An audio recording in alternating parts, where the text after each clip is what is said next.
Welcome to the Super Speedway. Welcome to episode 413 of the Super Speedway podcast, recorded Monday, August 17th, 2026. I'm your host, Eric Young, and I am joined, as always, or almost always, by my co-host, James Cush. James, welcome back. I'm back. Look at that. I heard all the things you said about me while I was away. Good. So just good. so you know. I sent it directly to you intentionally. You did. So You did. Yep. I shared it too. I was gonna pull a transcript and just all the insults, just send those to you alone. That's fine. Yep. Yep. I heard it all. Good. It's okay. Good. Did you hear my mistake last week?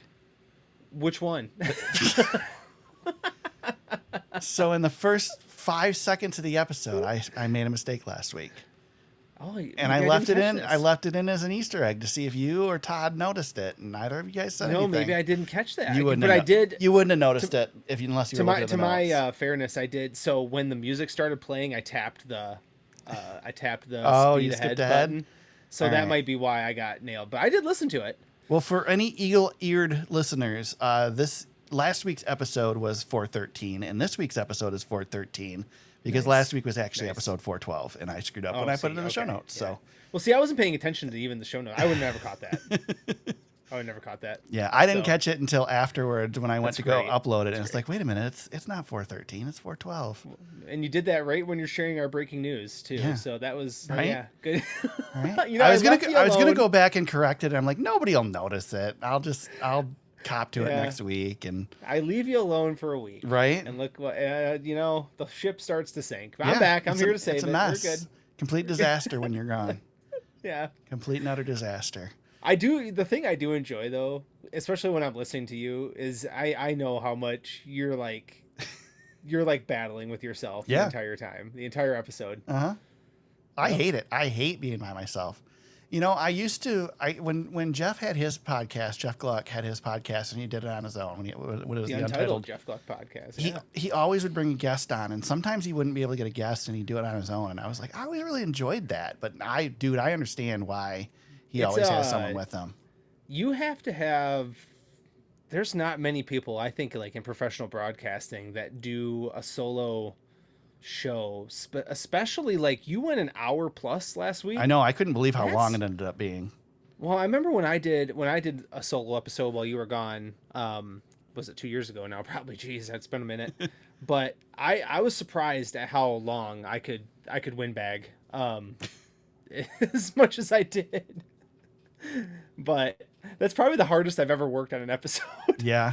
To make sure that I didn't completely sink the ship. So I do my best to prep the same way I would prep if you're here and just have a conversation with myself. But it's tough, man. It's really tough. Hard. So glad to have you back, James. As much crap as I gave you last week, I'm glad to have you back. I tell you what, though, your Kyle Petty rant, I would have. It was almost like you put me right back here in my co-host chair because I was sitting there up north listening to you go on about Kyle Petty. And I would have done the same thing that I was doing up north that I would do here. And I was just sitting back and just enjoying letting you go.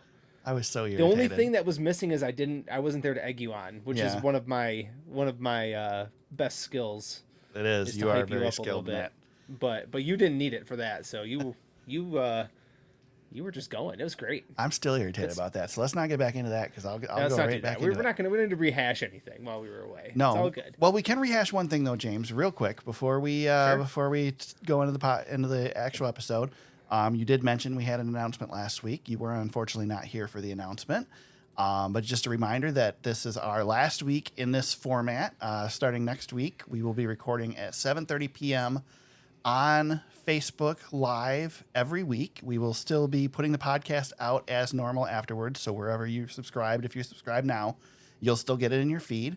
But if you want to come see our smiling faces or want to participate in the live feed, you can do that. Mark News, MARC News, the Michigan Auto Racing Connection, their Facebook page will be where those will be streamed. I will do my best to make sure that we share the link on our Facebook page as well. They are pros at this because they have several podcasts they do. James and I are not. So we will be learning as we go here. But I've been in talks with Zach Heiser. We've discussed everything, and I think we're ready to launch next week. So I'm pretty excited about that. Should be a lot of fun. Hopefully you guys will join us and listen in live and join us in the chat. And, Does Zach know what he's getting into? I don't know if he does. Understand? I mean, I don't he's think he listened to the understands. show, so I mean, if he's listening to this right now, I don't want to sabotage us, but just tread lightly, man. Tread lightly. yeah, it's pretty dangerous. We're doing our best. Yeah. You know, we're good in the audio format, but we're going to have the Right. cameras on, and Yeah. whew, boy, when you guys see my face, I don't know. But we have done this before. We have Yes. tried this before, Yes. but not with the platform that Zach and his team have built over there. So Right. yeah, I'm excited about it. A lot of people reached out to me when the press release went out. Awesome. That was really cool to see. So yeah, this is going to be fun. This is going to be, I don't know, I feel like I'm in a season of life, Eric, where there's a lot of change going on. This is going to be a good one. Right. I'm excited to do something a little different here. Mix this up a little bit, and I don't know, rip on you in 3D. How's that? There you go. Yeah. Well, like I said, we'll see how it goes. It'll be a learning experience for all of us. But like I said, they are professionals at this. While James and I are as far away from professional as possible. But we'll make it work over here. Yeah. Yeah, see how it goes. So. Yeah. With that, let's talk Richmond, James. Richmond in the rearview mirror, the NASCAR Cup Series had the Cookout 400 on Saturday night. I took a little jab at you last week. Are you okay with the Saturday night races? I can't remember. Saturday night, Saturday okay? nights are totally fine. That's canon. All right. We've had Saturday night races for a long time. I like Saturday night races. Okay. It's the Sunday nights that when I have bedtime that I don't like. So Saturday's fine. Yeah. I still like Sunday night better. Even Year Logano gets the win. Oh, this guy. Yeah. This guy. Yeah. Chases down Chase Briscoe at the end, gets the win. Is Joey Logano a championship threat at this point, James? He's jumped his way up through the playoff standing or the chase standings. I've been thinking about this for a while. And like the last couple of days, and I'm like, I don't know if he can do it. I really don't know if this is a thing yet or not. And then I look at the performance of late, and it's like, oh man, since Atlanta, maybe it's a thing. I don't know. I don't think he is yet, though. I can't come to that conclusion that this is he's won at North Wilkesboro and Richmond, and he's got a lot of work to do on the mile and a half. He's not even the best, I would say, on his team just yet. I would still take Ryan Blaney as more of a serious contender. But he has come up the leaderboard. I just don't think he's going to get it high enough in points to have the bonus that he needs in the chase to get the job done just yet. So I'm going to say no right now. So you can mark this, save it for later. If this comes back to haunt me, so be it. But I've got a few other drivers ahead of him still. Yeah. Right now. I will say though, this was the other thing I thought about over the weekend was like, early in the season, we've talked a lot about Tyler Reddick over, how great of a start that this was for him. I will say, like, Reddick's going one direction, Logano and a couple others are going the other direction. So there's got to be some sort of meeting in the middle. Now, the thing with Reddick is he's built up quite a bit of insurance, but Joey's, kind of scrambling late here. So yeah, I don't know. I mean, if they go to New Hampshire and win again or are right there and then do something at Daytona, yeah, it's on, but right now, not yet for me. That's a good transition too, because my next question is do you think that Penske has regained its spot as the third of the big three versus 2311? Boy, that's a good one too. Sure feels like it, doesn't it? 2311 doesn't seem so special now that Reddick's struggling. Well, yeah, but because you start to realize. I mean, yeah, Corey Heim does have. Corey Heim's been winning. But Corey a lot. Heim is. He's not a championship He doesn't driver count. Right now. I know it doesn't mean anything other than the wins in the win column. Yeah, it does. In the end, it doesn't count. He's a fourth team. Do that. Listen, do that when you're a team competing every week. Then that's a different story. Which don't get me wrong. I don't doubt that he can do that. Well, let's do it this way, Eric. Let me throw an idea back at you. Blaney versus Reddick. Who you got? If you had to pick one right now.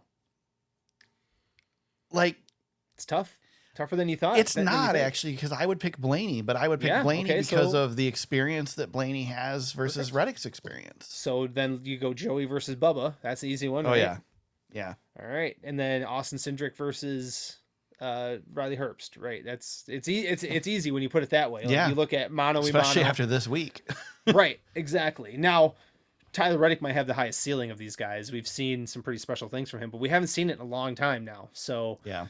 But yeah, I think Penske, the short track program for them, they've really got something. I mean, we're talking about Joey winning the race, but we should also mention Blaney was on the pole. Yeah. He's had a lot of poles recently, ran great at Iowa. They're going to be, I mean, is Penske the favorite at New Hampshire this week? Probably. That's my thought. I don't know. They're going to be tough. Josh Berry's been running better. Yeah. So, I think Penske's in a much better spot now. Josh Berry's a really interesting story because you start to wonder, is Josh Berry running better because Penske's getting better, or is Josh Berry running better because he's fighting for his life, or is Josh Berry running better for both of those reasons? Right. It's really an interesting story because he has, since the announcement was made that he's not coming back, he's definitely run better. And I think the track type has helped with them too. I mean, we're in a... Oh, it definitely has. Yeah. We haven't been in a mile and a half since Chicago. Right. Exactly. And, the last few races, like like 3 of the last 4 races have been short tracks. We've gone from North Wilkesboro to Indy to Iowa to Richmond. And we literally said, like, all of these tracks are Logano tracks. Right. Yeah. All tracks he's had success on. Yeah. And Blaney's had success at him as well. Yeah. And we're going to go to another one this weekend. I mean, they're going to be good again. Yep. Yeah. Yep. So, yep. I think Penske is definitely feeling a lot better. The only thing is the mile and a half thing with the Toyotas specifically. I mean, there's still a gap there to the rest of the field. What do you take from what Joey said though? And we do know there was a rule change where they added braces to the front splitter, and Joey seems to imply that has brought them more in line with the Toyotas. I mean, there may be something there. He at least seems confident. I mean, you're not going to go up in a winner's press conference and talk about how crappy you are on a mile and a half going into the chase, but he seems pretty confident. Yeah. And Joey has the thing over the last couple of years with him, and he's got extreme confidence. I think that's something that goes unnoticed with him sometimes. Right. But also he can be a little bit of a gamesman. Mm-hmm. And he's done this when he's been tracking down some of his championships. We've seen him flip a switch where he gets this gamesmanship, almost kind of like a miniature version of what Tony Stewart would do from time to time, especially in 2011 when he was going after Carl Edwards personally, right? Quite a bit. But Joey will play the game a little bit and put things out there. So it's not out of the ordinary for him to be like, hey, yeah, we think maybe we hit on something here. And maybe something is giving us a little bit of a benefit. And then, does that make Toyota look at something differently? Or, is there head games that are starting to be played? Joey's clever like that. I wouldn't put it past him. Yeah. It's definitely interesting going into the chase or heading into the chase in the next couple of weeks. I will say, one constant, though, that we've seen that is going to create quite an issue for Penske and Joey Logano for chasing that championship is the consistency of Denny Hamlin, who finished 4th in this one again. Still, yep. He's right there. He's not going away. And as much as Joey can gain, you can't gain when the guy you're trying to gain on is 3 spots behind you. Yeah, he's clearly now the championship. I would put him championship favorite number 1. Wait, this is the guy that you said at the beginning of the season wasn't going to do it, right? I know. My preseason prediction. I just thought there was a lot going against him. I mean, that was our hot take, right? Yeah, it was your hot take. It was I know, but we had to pick hot takes, and I definitely missed on that. He could finish in last for the majority of the rest of the year. I missed on that one. He's been awesome. Yeah, he's been awesome. I'm not afraid to take the loss on that one. He's been But man, I thought the shoulder injury and a lot of the other offseason stuff, the lawsuit and everything else that he had going on, it seemed like it was going to be a lot. But, this version of Denny Hamlin is not the version of Denny Hamlin from years ago that let things slip away, let championships slip away.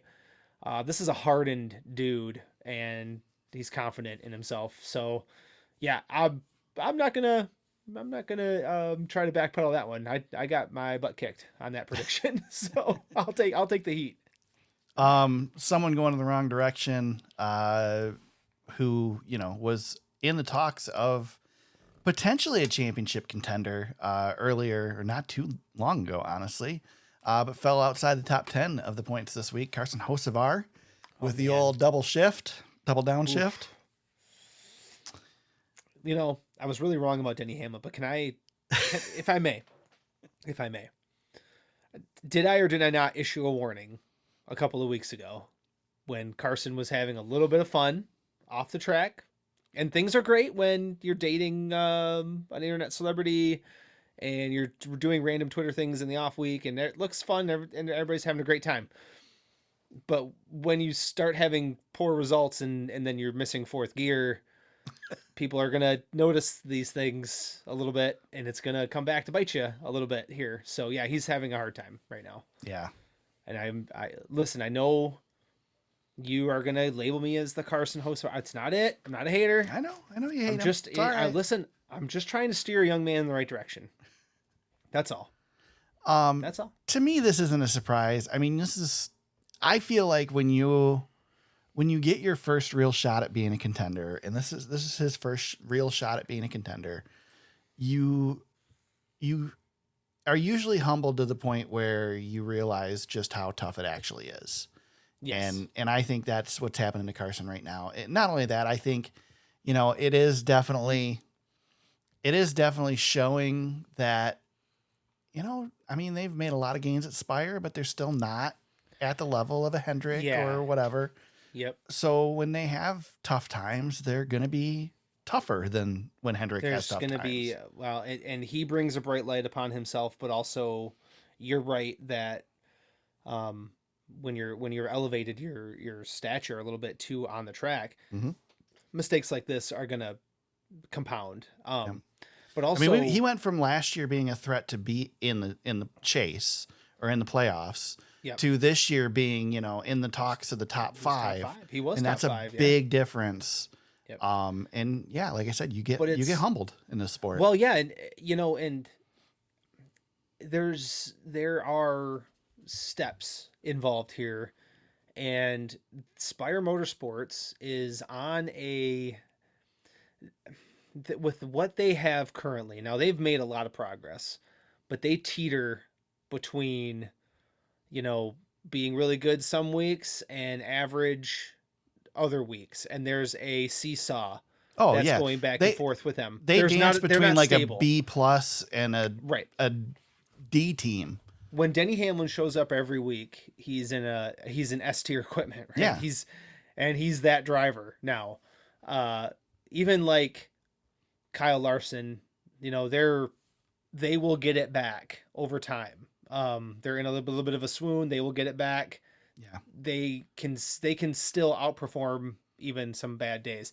Spire's going to have swings. They're going to have bigger sways when they have a good day and a bad day. And Carson, to his credit, has elevated them strictly with what he can do behind the wheel as well. That he is that kind of talented driver where they may not belong at a certain level, and he will bring them to the next level. Similar to what Ross was doing at one time with Trackhouse, just bringing them up to another step here, another level. Right. Carson does that too. But when he makes those mistakes, it compounds a little bit more so than with others. Yeah. So a bad day. I mean, that was a bad day.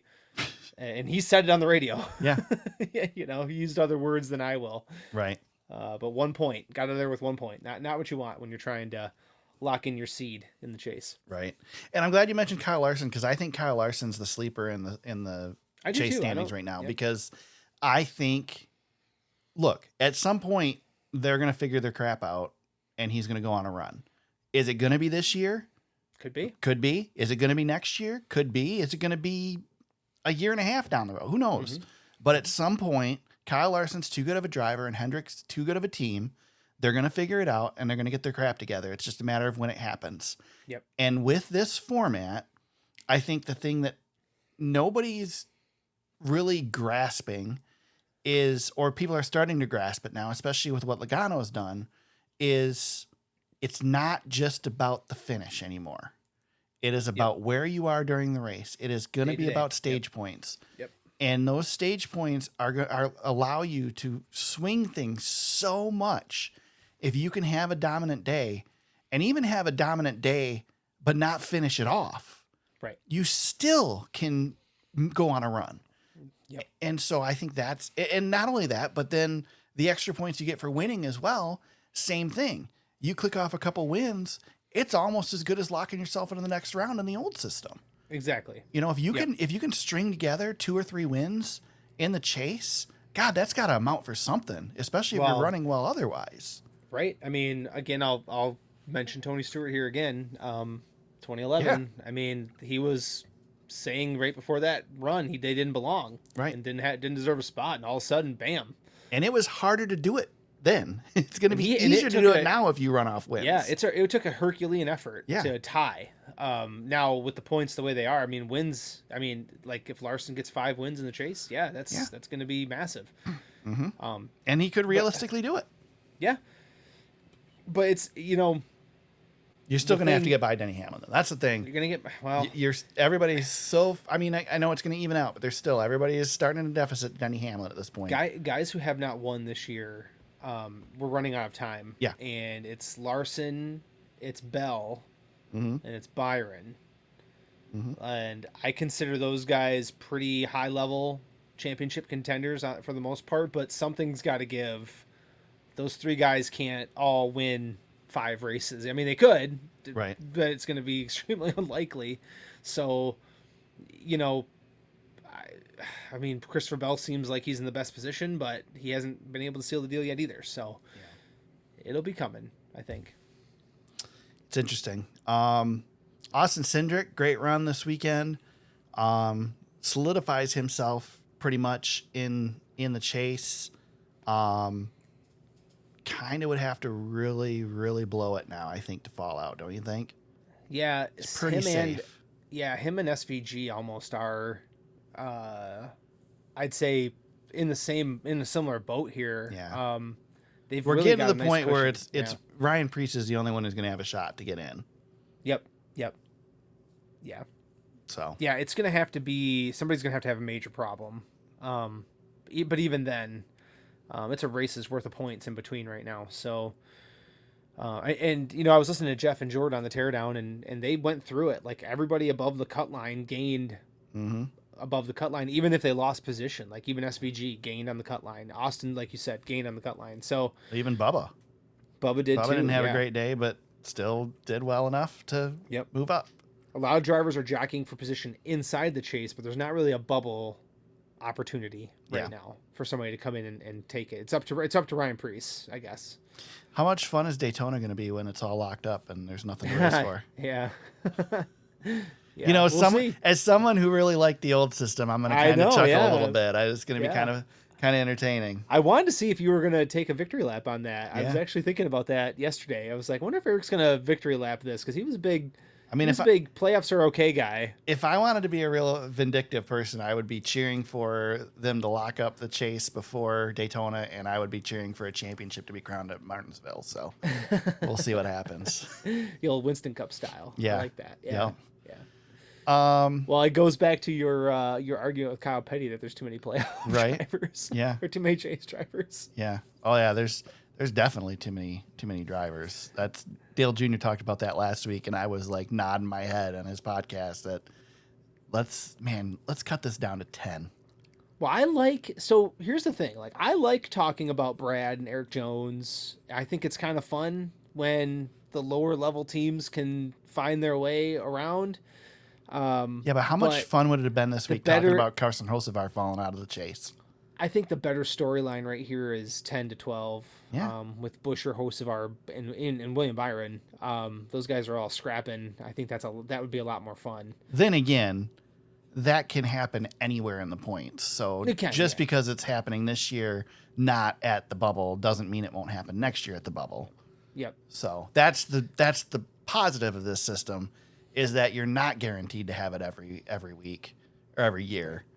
It's got to happen somewhat organically too. Yep. But the thing is like nobody's complaining about it either. So yeah, I think we're okay. I can start that trend. Well, nobody's complaining about it because it's first year. They're NASCAR fans, James. Give them a couple years, they'll be complaining about it. It's coming. Right. Yeah, I know. It's coming. Dude, I gotta tell you one thing really quick. Yeah. That reminded me of NASCAR fans the other day. I had to like chuckle at this. There were people who were online and they were talking about, remember the show The Walking Dead? Did you ever watch that? They were like, God, this show was amazing, blah, blah, blah. And I'm like, I lived through this and watched it quite frequently. And the conversation was not the same when this specific episode hit the airwaves. I remember specifically people being very upset about this stuff. So don't do revisionist history on me. And this is just what NASCAR fans do. There's a lot of revisionist history of this stuff. We got to settle down just a little bit. Yeah. That's all. Yeah. Quick rant for you, Eric. That's it. Speaking of guaranteed results or similar results every year, how about the Richmond formula? Oh my God. Pretty much seeing the exact same race play out every season now, right? Well, except for Austin Dillon not getting up there this year. Yeah. I think everybody caught up to him. But I mean, as far as the strategy and the tires and somebody running down somebody at the end, and I mean, are we okay with this Richmond? I gotta tell you, we haven't talked about this part yet. And I wanted to bring it up. Yeah. The battle late between Briscoe and Logano really was a battle of the pit box, which I found intriguing. Letarte kept talking about the undercut, the old F1 term, right? And how to manipulate the pit strategy. But I mean, everything that James Small tried. I mean, James Small and Paul Wolfe, two of the best in the business at what they do on top of the pit box. And it's kind of, I don't know, like as a nerd in this a little bit, those two guys having a chess match was just as fun as anything else for me. I actually enjoyed that. Yeah. So if Richmond can give me that, that's great. I don't know if I'm in the majority on that one. I think I'm in a vast minority there. But I really thought that late battle was pretty intriguing. See, I think Richmond has the Bristol problem right now. Richmond, this formula is really good. It's fun to watch. If this is what we would have gotten at North Wilkesboro, I think everybody would be raving about North Wilkesboro. And I mean, I know North Wilkesboro got a lot of positive comments too, but I think this is the type of race that North Wilkesboro should have been. The problem is Richmond, and they detailed it on a teardown. Jeff went through cautions at Richmond from, the switch over to basically pre-sealer and post-sealer. And it's just, we don't have, it used to be the action track. There used to be double-digit cautions in this race. There used to be fights on pit road at the end of this race. There used to be Kevin Harvick, running across the hood of Ricky Rudd's car. That's that type of stuff. And we don't have that anymore here. And, it kind of made me think, listening to them talk about it on a teardown, like, one, I miss that. I'd like that Richmond back and let the tracks like North Wilkesboro that always were those long run races, let those be those long run races. But I almost started to think like, maybe, we NASCAR did this thing where they started out on short tracks and then they started building these bigger tracks, and we built big tracks because we were a big track series. We needed to be able to fit the people in and all that stuff. And the racing suffered because the racing wasn't as good on the big tracks. We wanted to race on shorter tracks. So then we fix the racing on the bigger tracks, but are trying to go back to the shorter tracks. And maybe now the racing is good enough on the bigger tracks that we just need to concentrate on the bigger tracks again, like we should, and let the series that perform well on the short tracks, Truck Series, O'Reilly Series, Cars Tour, let those guys be the short track guys. I don't know. I'm not saying pull out of short tracks, but the racing we used to expect, the chaos we used to expect at these short tracks happen at Michigan now. It's like it's just completely changed. So I don't know. It comes and goes. There's going to be If I didn't have the history of Richmond to look back on, I would go, this is great. But it's not what it used to be. So now I would take this over pre-tire wear Richmond any day because those races were snoozers. At least there's strategy and things happen. And yes, so far lately, it has been the guy with the fresh tires at the end gets the win. But one of these years, the guy on the old tires is going to get the win, and we're going to go, oh, maybe it's not so set in stone that you got to have tires late. So I don't know. It's compelling to watch. I miss the chaos. I always miss chaos. So yeah, I know. And I'd take chaos every week if I could. Yeah, and unfortunately, we can't go back to the sealer with the way that the track is now. And, I mean, that would be great. But and they were talking about on the teardown about making these cars slide around and stuff, and it's like that's the problem is these cars can't slide around. Yeah. This car cannot slide around. As soon as it slides, it spins. Period. Yep. And you don't want these guys just spinning out constantly either because that's just going to be caution after caution for nothing. Are we working on the new car yet? I don't know. I hope so. I hope they're already in development. Might be time. Yeah. Yeah. I don't want to get in that discussion tonight. I'm just doing a bit. Well, now that Jim France is off doing other stuff, maybe we can start working on a car that's not a sports car. Oh my God. Yeah. Yeah, we might have to fix this. But we don't need IMSA NASCAR. Like, come on. But and hopefully we halt the development on that electric car that's replacing the O'Reilly series. Again, fine with an electric series, no problem. But don't fix our best series. Replace our best series with electric cars. But that discussion has died out. So yeah, we can't. I don't want to bring that back up. We're gonna get in a rabbit hole. We'll save that for when we're live on Facebook. Right. Yeah. I think that storyline's kind of gone away. I think OD has kind of put that on the back burner. So yeah. Before we go live on Facebook, are we gonna have to come up with like things? This is just me and you talking here, Eric. This is a sidebar. All right. Are we gonna have to like come up with stuff to be as entertaining as possible on camera? Is that how that works, or how does that? I don't know. What do we? Oh, okay. We'll just watch Michael Waltrip. We'll just start doing what he does. No. No. Anything else with Richmond that you want to discuss? I mean, it was a compelling race, but it also wasn't super eventful. I mean, the thing I wanted to talk about was really the crew chief battle. We did that. So no. Yeah. Logano's not a championship contender yet. The crew chief battle was great. Hocevar forgot the fourth gear, and that's about it. Yeah. Yeah, those are pretty much the stories. Yeah, right? Yeah. 39th victory in 639 Cup Series races for Joey Logano. Second victory in 9th top 10 finish this season. Let's see. Denny Hamlin is your points leader, 115 points over Ryan Blaney. NASCAR Truck Series was supposed to be in action on Friday night, got rained out, and raced on Saturday morning or Saturday at noon. Black's Tire 250 presented by BTS Rewards, and Kaden Honeycutt stole the show.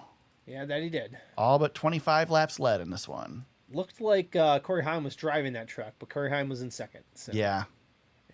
Yep. Corey Heim was he was busy wrecking and ticking off. Oh, he was in a who did he get into? Ty Majeski, there he is. Yes, thank you. Yes, I could see the car, and it's like, what the heck is his name? Thank you. Yeah. I was waiting for Majeski to get around really him, but they never got close again. So yeah. I always like to do this. Where is he in points? Corey. 14th. Yeah, 14th. Yeah, he's sliding down just a little bit. He didn't get the win. So this was Kaden Honeycutt, the Kaden Honeycutt show for sure. Kind of surprised we haven't seen more of these with him in that truck, but Lane Riggs has kept him honest this season. Were you excited about the SVG poll? Yeah, that was pretty cool. A lot of people were surprised. It didn't surprise me. SVG is a good truck and a good short track racer. He had a good race. Telling you, man, that oval win, it's gonna happen. It's gonna happen someday. It's gonna happen. Next couple years. I mean, we'll see it. We'll see if Trackhouse is still around. But here we go. Yeah, we're leaking into news. Yeah. But yeah. Well, it's coming. He'll good. Okay. He'll get himself a win somewhere on an oval. Yeah, we'll see. I think wasn't that my pick or hot take this year? Might have been. It was. Might be a year too soon. We'll see. Stuart Friesen hit the wall a ton in this race. Yeah, he got that dead last finish too. Yeah. Trying to think if there's anything else really to discuss about this one. Not really. That's it. Elliott Yeah, Sadler ran it. That was cool to see. Yeah, good to see. His kids stuck around to watch, even though he had previous commitments. But it was cool to see Hermie interview him on pit road. It was pretty neat. Yeah. It sounded like he's not going to do this again to me, but we'll see. I don't know. It's kind of cool to see him in that. That was a great use of the All-Star truck. Mm-hmm. Yeah, they gotta absolutely keep perfect. doing that. Yep. Gotta keep doing that. Yeah, that's a good one. That was a really good one. Yep, I like that. What the heck was Mini Tyrell on last week? Which podcast? Oh, he was on Gluck's podcast, I believe. Yes, he was he on was. the Gluckcast. Really good interview. I thought that was really interesting. Yep. I mean, I'll say again, I think, and I told Jeff this on X, I think the Gluckcast is probably the best NASCAR podcast out there right now. Oh man. Even better than us. Right. I like that show. I think it's a really good chance to get behind the scenes on stuff without the pressure of coming off of a race. Yep. Jeff does a really good job with that. So if you don't listen to it, I know Dirty Mo doesn't need any promotion from us, but go listen to the Gluckcast. It's worth a listen. So, are we competitors with Dirty Mo now? I mean, in the same way that the rest of the O'Reilly series is competitors with Junior Motorsports, Sure. I guess. Yeah, fair enough. Okay, good. I mean, all right, now we got. Hey, listen, man. I always need a carrot. Give me a carrot.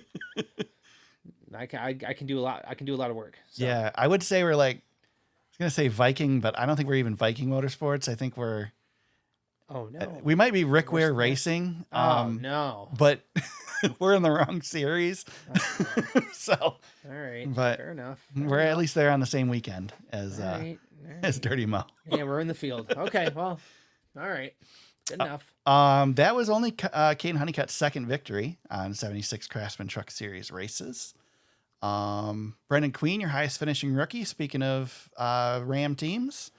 And Lane Riggs is your points leader, 61 points over Kaden Honeycutt. There you go. There's your truck All series. Right. Perfect. Let's talk some news, James. We'll kick it off with greatest driver in the world. Gets himself He's back. another Knoxville Nationals victory. When I woke up to that news, because I wasn't staying up to track him, unfortunately. I didn't even know that they were trying to make it. I didn't. I woke up. I shut the race off, and I didn't even realize that he still had a chance to get there. I woke up and saw the graphic, and I said, "Holy bleep, that is unbelievable!" And I had to go and watch the highlights. Unbelievable, man. I mean, there really weren't much highlights. If you're a Larson fan, he just led the race. He dominated, yeah. Yeah, I'm gonna save my black flag. I have a black flag in regards to this. I'll save it. This was an awesome feat. I really want to play the character and say this isn't that big of a deal. It's a big deal. But it's a big deal. I can't even do it. I can't even play the character. I'm not going to let you do that. I don't even know how to properly put it into context. I mean, only one other driver's done it, right? It's not the Indy double, but the fact that he won after finishing 400 laps at Richmond is unbelievable.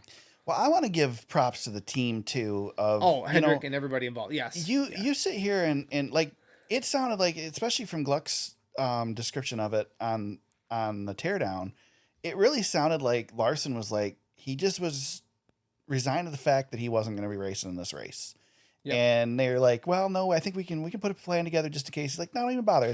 I'm good. We're not going to race in, and there's no way I can do it. And they kept it. I mean, during the race, made sure everything was ready to go for him to go and get out of the car.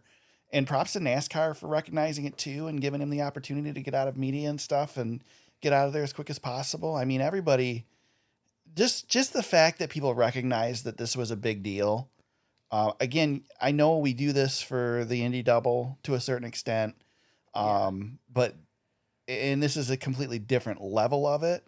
And obviously it wouldn't have been possible without the weather, but just the fact that we recognized that this was an opportunity and everybody did what they could to get him there. I mean, I don't know how the dirt industry took it. I don't know if they were pissed off because he got the opportunity to do it. I think you're going to get a mix of both. I think there's people who think it's amazing. He's pretty respected in that industry, obviously. So, but I know there's going to be Larson haters because he wins. Well, and that's the thing too. Like, if this dude's going to show up and then kick everybody's butt at the biggest event that they have, what do you like? What is your argument here? That he shouldn't be there? Well, this is his 4th one now. So I Right. don't know, like, And he did everything to qualify, and he wasn't going to race it if he couldn't make it. he showed I up. mean, people he should be happier whooped- that he went and won the thing than put a crew guy in the car, ran a he lap, and showed parked up it. and whipped everybody's butt all week. Yeah. So I don't know, man. If you can't recognize what that is, I don't know what to tell you. I don't know. I can't. I don't know. It's to me. I'm amazed. It's amazing. Yeah, to me. So, I'm with you. I don't know. I'm with you. I mean, to me, it's not as special to me because I'm not as much of a dirt fan. I mean, I don't follow dirt, but I recognize how important the Knoxville Nationals are. Yeah. You know, that's the biggest thing you can win in sprint cars. So It is. Yeah. and the fact that he's done it 4 times and the fact that he did it when he wasn't even supposed to be there is pretty incredible after running 400 laps at Richmond. It's awesome. Yeah. It's awesome. Wild stuff. It's just a reminder of how great he is. I know he's having a tough year on the Cup side, but I mean, he's literally the best. Best driver in the world. Better than Max Verstappen. And nobody else can do this. And I'll venture to say nobody at his level has ever been able to do this. Yeah. He's the best that's ever done it this way. He's taken what was done before him and maximized it in a different way. It's unbelievable. All right. Enough Kyle Larson glazing from I know. I can't. I know. I can't even properly talk about it. It's just I'm still flabbergasted that he was able to pull it off. Yeah, it's incredible. It's awesome, and the highlights are incredible. Like he's just out there. I don't know, man. I don't know how he does it. He's something, man, in a sprint car. That's for sure. I mean, he's something in anything, but So I'll let you in a little insecurity of mine. I've been throwing around the idea that maybe I'll try a triathlon. And so over the weekend I tried swimming. I can't run and swim. I don't know how he drives these different race cars. It's unbelievable. I don't know. Dude, do you know how hard it is? Here's my opportunity to bring iRacing into this. Here we go. Yep. We got to get Do you know how hard it is to go from a cup car straight into a dirt car in iRacing? It's freaking hard. Yeah, I don't know. And he's doing it in the seat. Like, it's just incredible. But then again, I don't know how these guys get in a cup car at Daytona and start a race after 1 lap of qualifying either. So they're all nuts. Here's the thing that I'm trying my best. Like, I don't want him to retire someday and think that I didn't appreciate what I saw. Yeah. I am really trying to soak in, like, this is far too often in my life with some of these drivers. Kyle Busch is included in this. Mm-hmm. I've taken him for granted. Yep. And I'm not doing that anymore. This guy's amazing. I'm going to enjoy it. Yeah. So be it. So don't take Carson Hocevar for granted either. He's pretty amazing too in his own right. We'll see. We'll see. Build that resume, kid. All right. I'm sorry. I can't be putting Carson Hocevar in the same category as Kyle Larson. Sorry, Carson. I love you, but not there. It's a little too much. Not yet. Too much. You got a ways to go yet, buddy. Yes, he does. Yes. We got some more schedule news this week, James. After hinting at it last week on the podcast, it was announced that North Wilkesboro will return as the All-Star race in 2027. The carrot that everybody's been given to try and make everybody happy is that it will now be a triple header NASCAR weekend with O'Reilly making their first start there since like 1985 or something like that. And the Truck Series as well. What do we think about this announcement?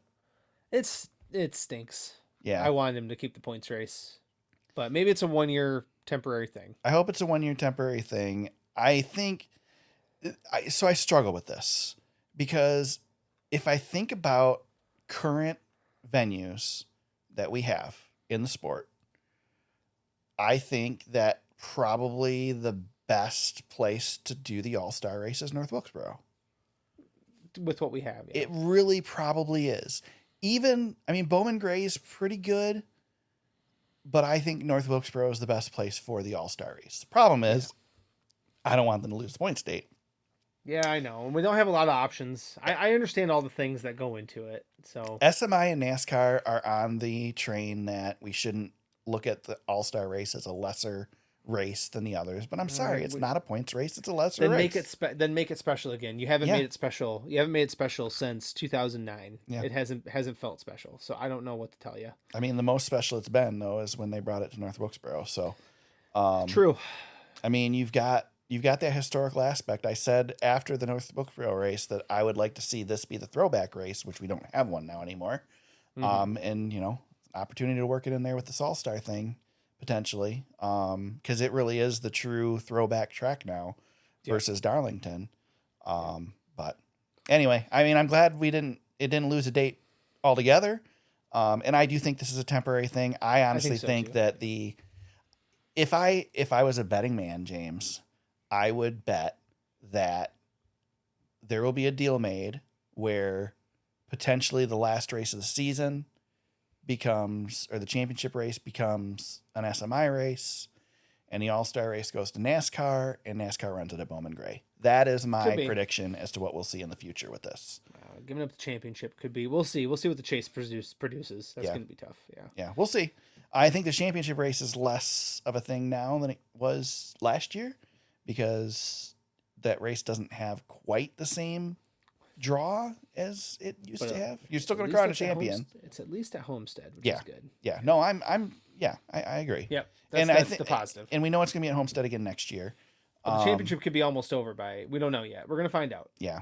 So we'll see. But that's my prediction with absolutely no inside knowledge. That is what I think will happen. Somehow NASCAR is going to take, maybe it's the Clash switches to SMI. I don't know, but somehow, or SMI gets an extra points date and NASCAR takes over the All-Star race. But I think some way that the All-Star race ends up at Bowman Gray eventually. Yeah. So, yep. And North Wilkesboro ends up with a points race again, but we'll see. Mark it, Eric. Yeah. More track news. NASCAR will not race at Rockingham in 2027. This is a bummer, but not at all surprising. The track is currently owned by the IHRA, which, if you follow the short track circles, canceled its late model series and owes a bunch of people money. So with the uncertainty, there's just no way that you could run a NASCAR race at that track. It's a shame. Yeah. I hope it's not the nail in the coffin for Rockingham. I hope they're able to get things turned around there, and either sell it or whatever has to happen to keep it operational, because the fact that we got it back is wonderful. It's a great racetrack, and I'd really hate to see it go away for good. But it's trying times down there right now, so we'll see what happens. Yeah. Let's see if we can get it together. Hopefully it's not gone forever. We'll hold out hope that somebody will buy it. Yeah. That's tough. Buying racetracks is not a lucrative business in most instances. No, there's pretty much two groups that are potentially able to do it. Yep. And both of them own a lot of racetracks already. We just talked about them both, yeah. Yeah. So there you go. There's scheduled news. I don't think there's been a whole lot a lot of tracks have announced dates, but nothing's been really earth-shattering. I think we're really waiting for the shoe to drop on San Diego and Chicago, see what happens there. And I think that there's also still talk that Truck Series may run a Bowman Gray race, which I think is a great idea. So we'll see what happens there as well, because NASCAR does have a contract with Bowman Gray to run a National Series race there.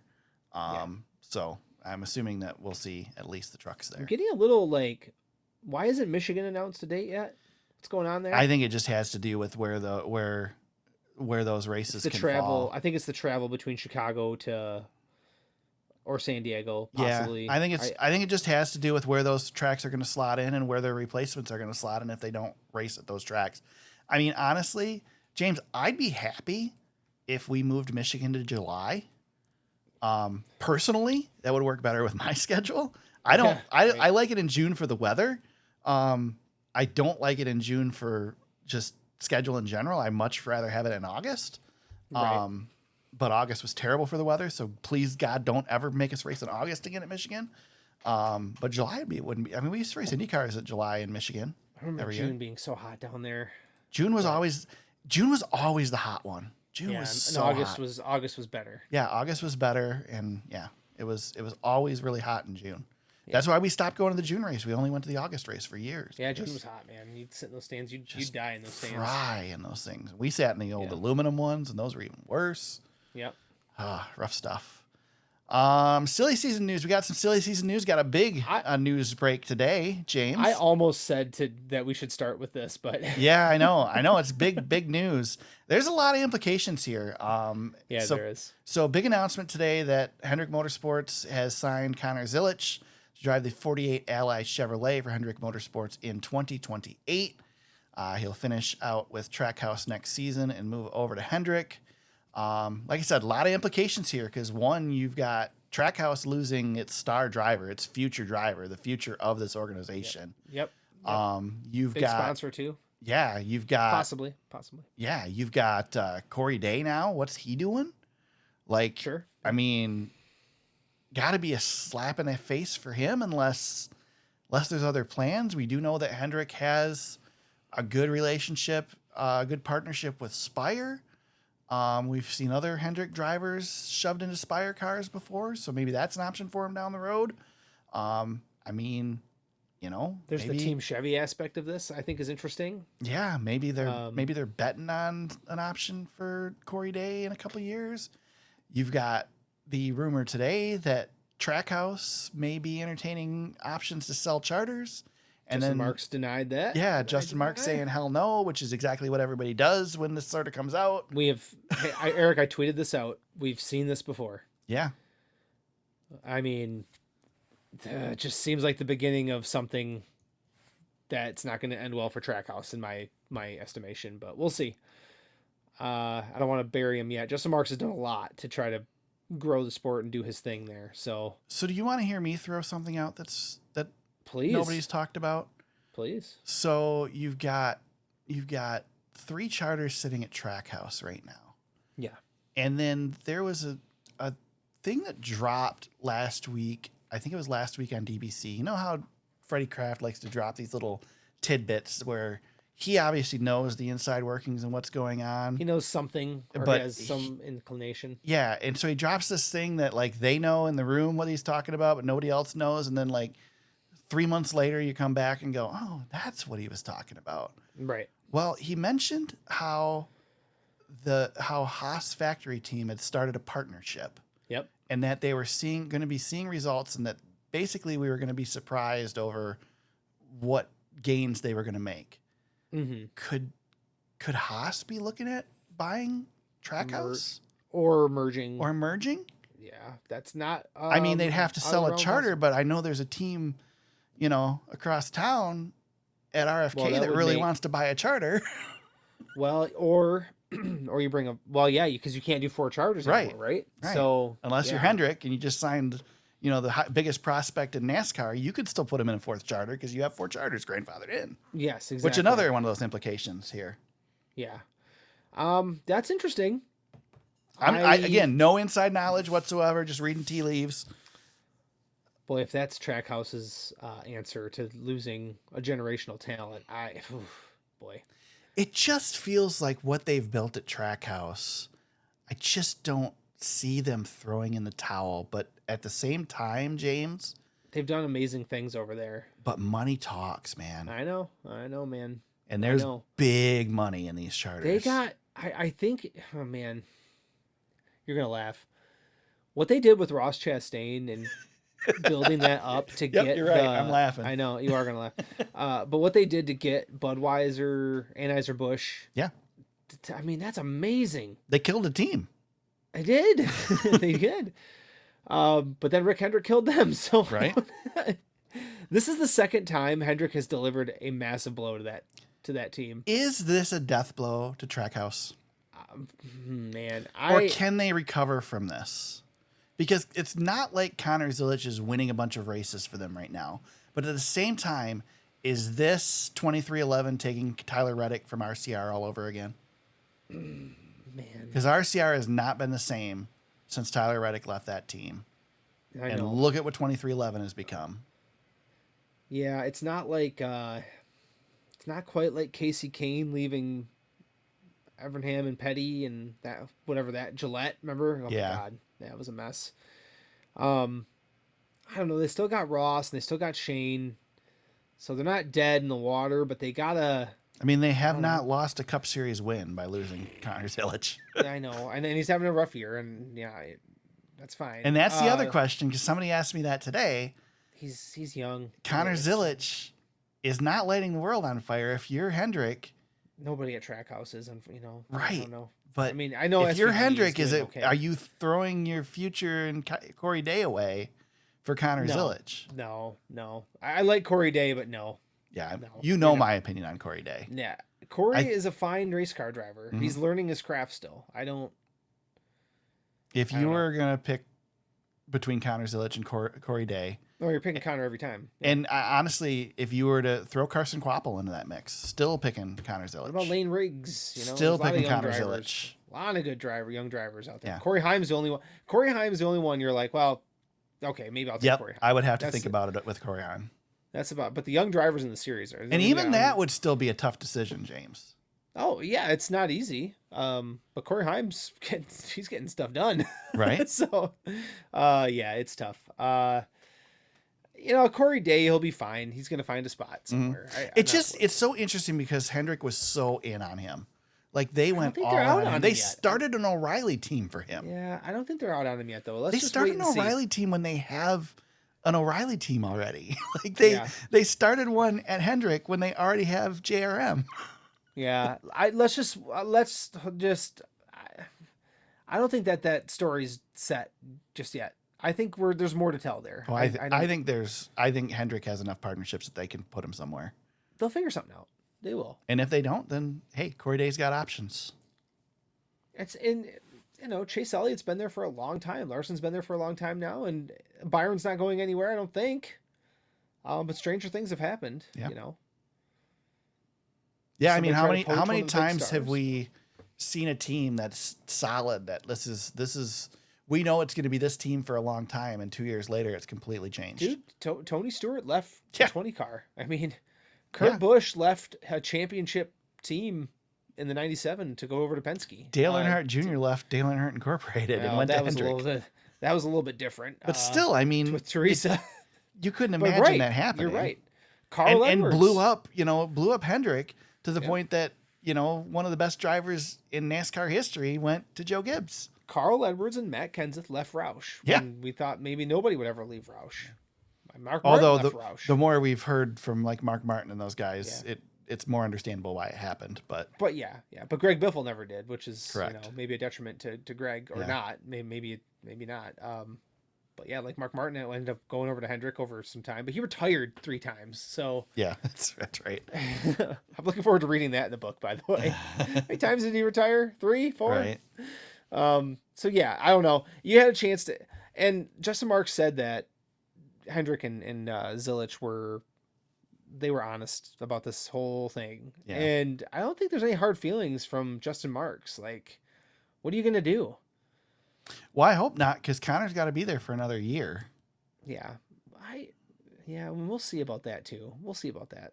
I think he will be, but I don't know how he couldn't be, because unless he runs an open car, you think Bowman's going to leave early? I mean, if Bowman sees an opportunity to leave, maybe he will. I don't know. Yeah, but I think that's why Bowman's here now. I understand. There's a contingency plan. Because I think if they could have gotten Zilisch this year, Bowman would be done now.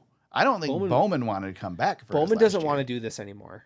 So why are we putting the charade on any longer than it has to be? Bowman does not want to be here. He doesn't want to do this. So you're going to let that team suffer for another year with a guy who doesn't want to do the job? I don't know.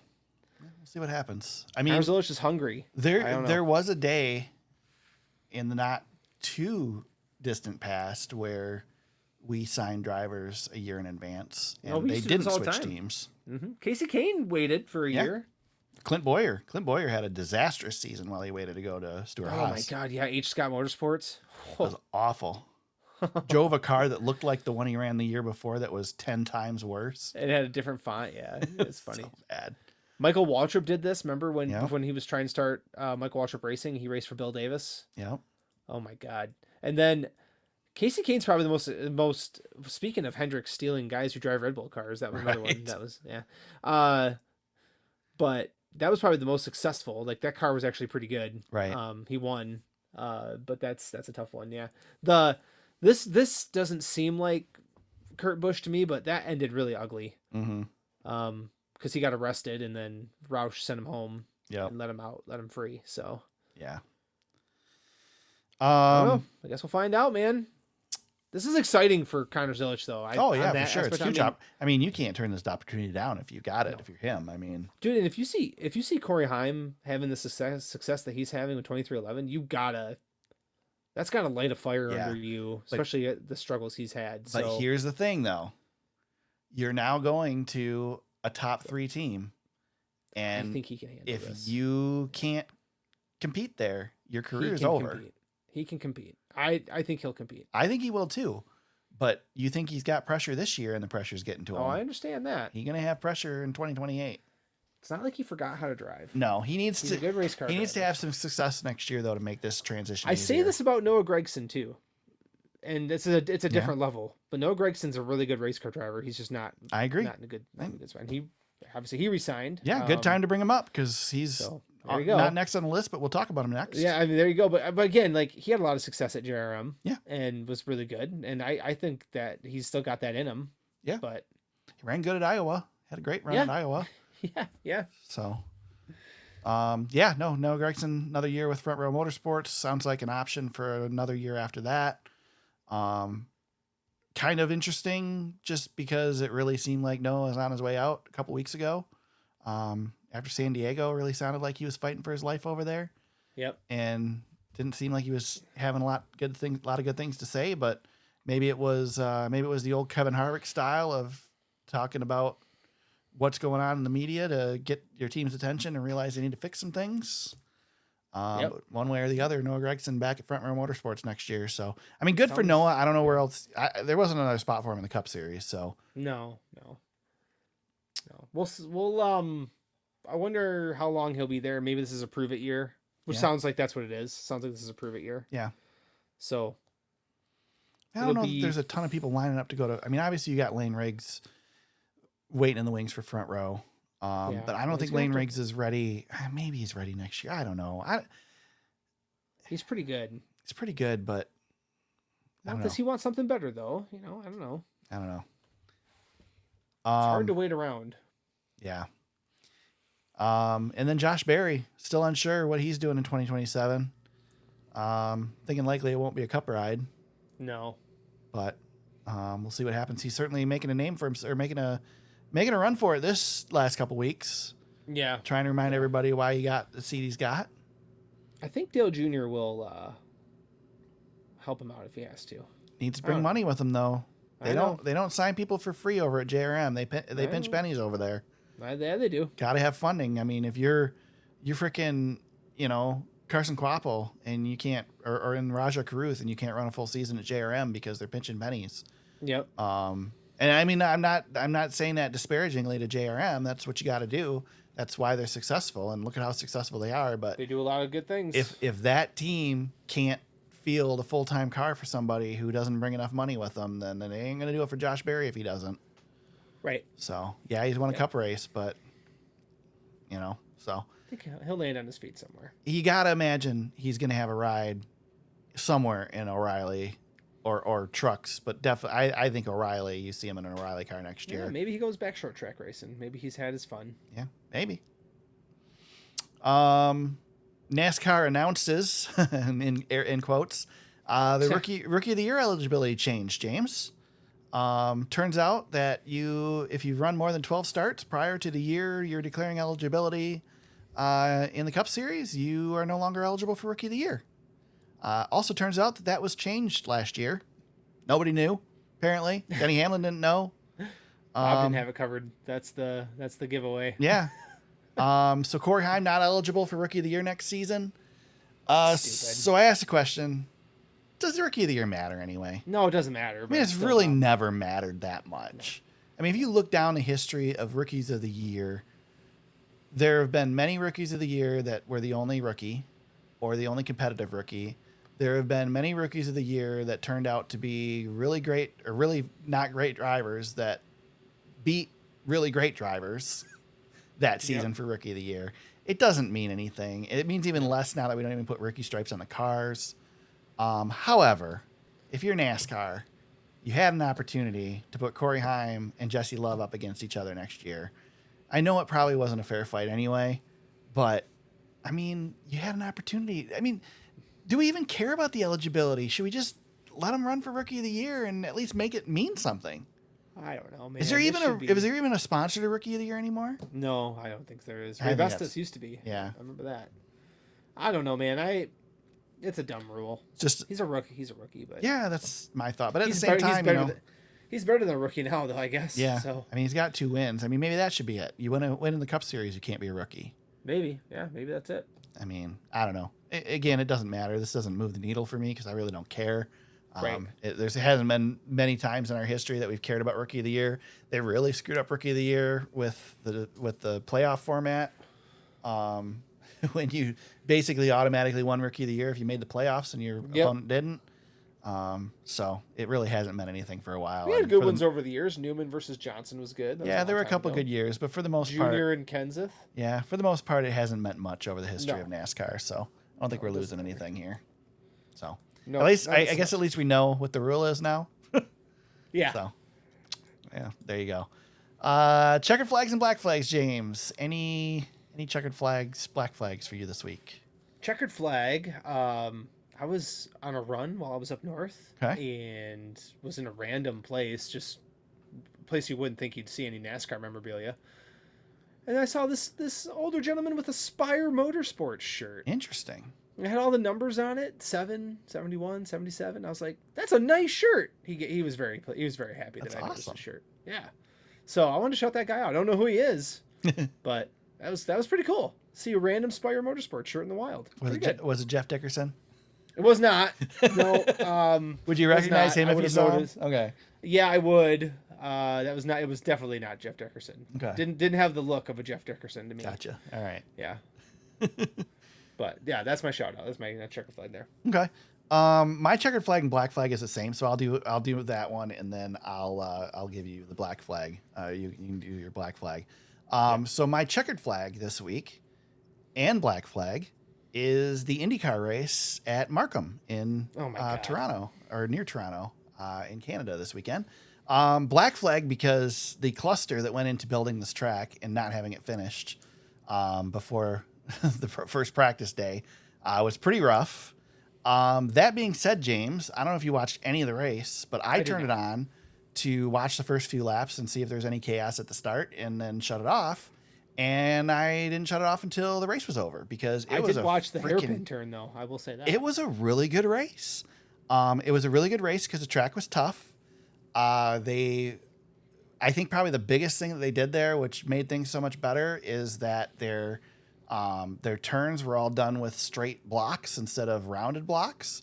So there were points that jutted out and caught tires as they tried to squeeze around turns, which broke suspension and sent cars into walls and created caution flags. But it was a really, really good race and fun to watch. And you didn't really know who was going to win until the end. Freaking Alex Palou still almost pulled it out. That guy drives me so crazy in that series. He's going to probably lock up the championship this weekend in DC.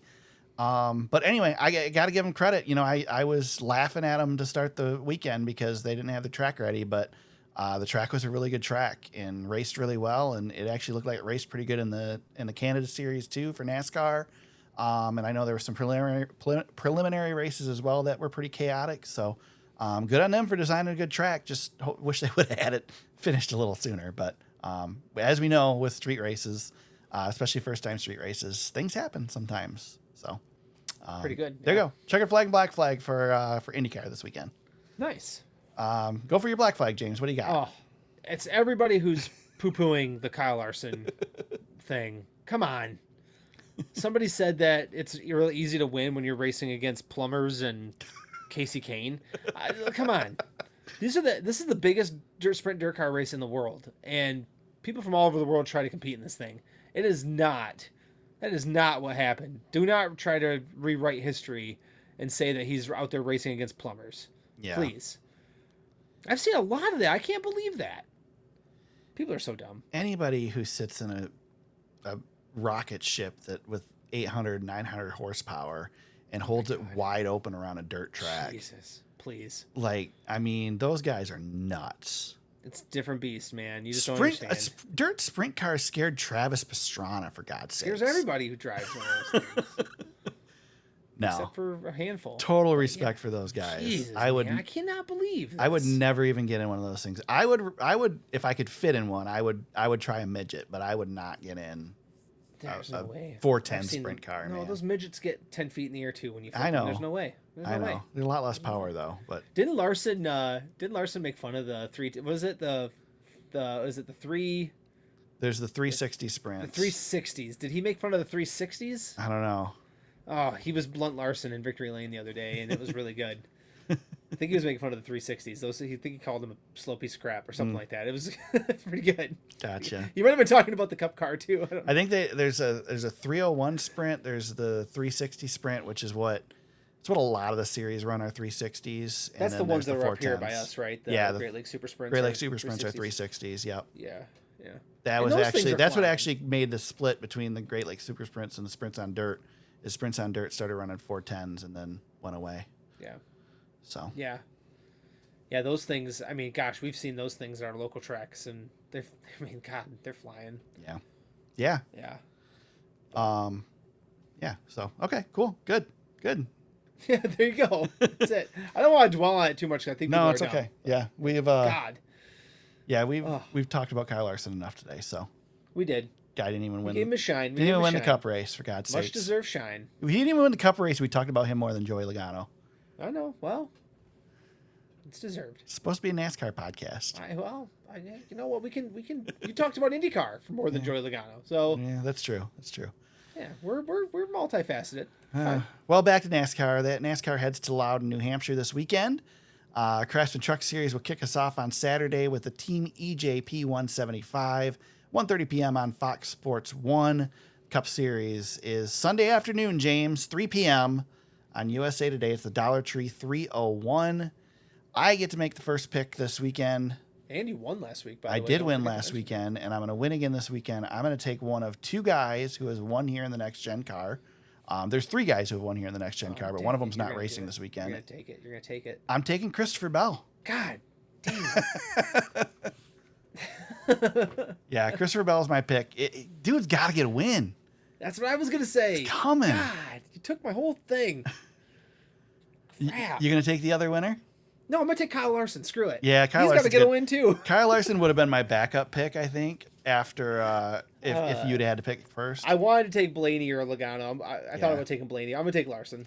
I thought about taking Logano again, too, but man, Bell's got it. Bell's so good Larson's here. Larson's got to get a win, too. So does Bell. So, crap. You took my pick. I'll take Larson. Bell's just been so good here. The only other guy who could get in a wing sprint car and do something like Larson is Christopher Bell. Yeah. Yeah, I would. You took him. I didn't think you were going to take him. I would pick Christopher Bell in a midget over a 410 though. Here I am talking about how great Penske's going to be at New Hampshire, and you still took him. I know. I tried to gas you up and everything. I was enjoying myself as you were talking about that because I was like, I'm going to swing in here and steal Bell. That's why you won last week. I told you to end the dang thing after you picked Logano. Yeah, right. End it. Be done with it. Well, if only I could do that well in fantasy, James. Well, speaking of ending things, Eric, I have finished in second the last 2 weeks. I finished second last week at Richmond and the week before at Iowa. I lost 3 points to the leader and Richmond race winner, Freight Train Todd. I mean, I don't know. I thought I had a great race, and I look at the leaderboard, and the only guy I have to chase down is beat me again by like 8 points. It's so frustrating. He's got me in a bad way. So Freight Train gets the win. I'm second again. It's like my fourth second in 6 weeks or something like that. I can't. You're sitting here complaining, but I do the same thing. Well, I'm watching the race, and I'm like, it's getting close to the end. I'm like, man, all my guys are running up front. And I go and check. I'm like, I got to be doing really good. And I go check to see like how far out in the lead I'm in, and I'm in like sixth. It's like terrible. Everybody's so good at this. I am fighting for my life against Todd, and he won't go away. I keep picking the winner every week, and I still lose. I mean, I don't know what else to do. We just complain. We just sit here and complain about this stupid thing. We do it every year. Every year. And every year I'm in second. Always in second. I'm constantly in second. Always the bridesmaid around here. Well, anyway, you've at least won one. I've never done that. So. I've won two. I won last year, so I'm okay. Whatever. Like I said, I only wanted one. Who's keeping count? That's right. I am. Me and Ranger. Right. So Freight Train is the race winner. He's the points leader. Barron Speedway was third this week. Eric, you were fifth. You didn't do too bad. Yeah. And then overall standings, let me hop over there really quick. Freight Train is up a solid almost 180 on me right now. So I gotta chase him down here before the chase. Smoking Grill Racing, he's in third. Eric, you are P7. It's pretty tight between me in second and sixth, I'd say. It's pretty tight. 145 point difference between second and sixth. So a lot can happen there. I don't know if anybody's catching Todd this year though. It's gonna be a fight. Yeah. I need him to get sick for a week or something. Right. Forget to do his lineup. I ain't gonna feel bad about it if he does. Yeah. So need to get him to forget to do his lineup. Convince him that it's kind of hard to convince him that the race is on a different day though, because he's usually there. Pay him off or something. Maybe I'll pay him off. Yeah. I don't think bribing is allowed in the Oh, fantasy. it's not okay. I get in trouble for that. Okay. Yeah, all right. I think that's Fair over. enough. I think that's over the line. Fine. That's pretty sad if you're bribing people in fantasy. I hate this stupid fantasy league so much. I'm with you. I'm with Right you. every week about it. Like I said, I stress about it. Try and watch the race live as much as I can, so I can use my bench at the freaking end of stage 2. Oh, and by the way, I don't know if you realized, but you still end. Your bench still ends at the end of scheduled stage 2, so that's a new little wrinkle too with the stage rules. Yep. So watch out. Pay attention. Yep. So pay attention. Eric, I was going to ask you this since we were talking about it, and I didn't get to be on last week. NASCAR didn't fix the cautions. People didn't realize it in real time, but it's not. There's nothing that was done. No, they fixed like 4 weeks out of the year. Yeah, literally. And yes, it was really annoying when it happened, but that wasn't the issue. Yeah, it hasn't come up since. Yep. They got the good PR out of it, so yeah, good on them. Yep. Steve-O got on social media and made a video. Yeah, everybody was really excited. Yep. Okay, good job, guys. James. Where can people get you on social media if they want to tick you off during the week? At James Cush on X and Instagram. You can find me at T Super Speedway on X, at eyoungdbm everywhere else. You can find us on Facebook at facebook.com/thesuperspeedway. Our website is thesuperspeedway.com. You can find the podcast on Apple Podcasts, Spotify, Amazon Music, Audible, and iHeartRadio. Also YouTube. I think I keep getting notices that our RSS feed is screwing up. And I went in and looked, and it seems to be fine. And I looked, and last week's episode went in, so I don't know what the hell's going on, but there may be problems with YouTube. We'll figure it out, especially next week when we start posting video. Again, we'll be live next week on Mark News on their Facebook page. We'll make sure to link it on our Facebook page as well, so you guys can come and join us. 7:30 p.m. Eastern Time next Tuesday, and every Tuesday going forward. So come join us, join the chat. Talk with us, help be part of the show, and all of that stuff. Wherever, if you subscribe now, keep subscribed. You'll still get the episodes just like you always have. If you've got a video option, we'll figure that out as well, because we'll be putting our wonderful smiling faces out on the video for you as well. Come rage bait us. We'll be fine. Come have some fun. Yeah. So there we go. Loudon, New Hampshire this weekend, NASCAR Cup Series and Truck Series in action. We'll be back next week live to break it all down. Until then, everybody, let's go racing.